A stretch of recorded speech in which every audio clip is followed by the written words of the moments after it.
To all of you, I'm Luke Liddon with your look at sports. If you had a 60% chance to win, would you take those odds?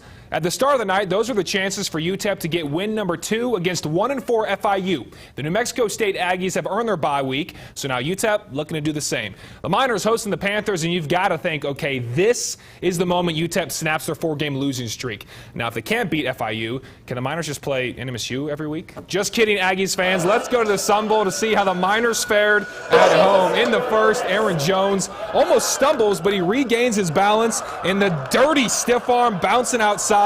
Then the vision to cut it back inside and takes this 49-yard run all the way to the end zone for the score, and he makes it look oh so easy as the Miners take the lead 7-3. But this was the kind of night for the Miners. Alex McGough, 241 yards, and more than half of them found this man, Thomas Owens, with the insane one-handed grab, and then some, putting them in the red zone, which led to this. McGough freezing the D, finds a wide-open A.J. Branisell for the 3-point lead.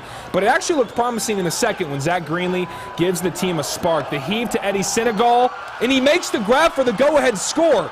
But this was called back due to holding, so the TD, no good, and FIU would lead by 6 at the half. And I'm not sure what was said in the locker room, but the Panthers came alive. McGough scanning the field, finds nothing, and as he's brought down to the ground, he connects with Owens for the 6-point lead, and McGough's second TD of 3 on the night. Jones, though, would try to stop the bleeding. Only 73 yards on the ground, but he would rack up his second score to cut it to 6. And it's hard to believe, but FIU, too much to handle for UTEP as McGough, a lob to the pylon. And it's Owens again with his second touchdown of the evening, along with his 125 receiving yards. FIU leads by 14, and they beat the Miners at home 35-21.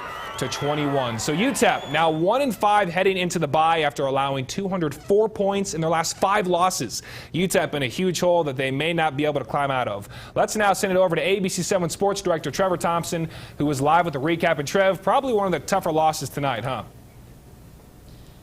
Well, Luke, I got to tell you, any loss is a tough loss, but this one especially so. Not only did they lose for the 5th consecutive week, but they were at home and they were the favorite, and this is a conference game, and they still dropped the ball 35-21 to FIU. A lot of the players saying this game stings even more than the Army loss. If you remember a few weeks ago, Army came in here and won by 52, so it was a 52-point win then, and they said it was actually worse. It felt worse, more frustrating this week in the 14-point loss. Take a listen to their post-game comments.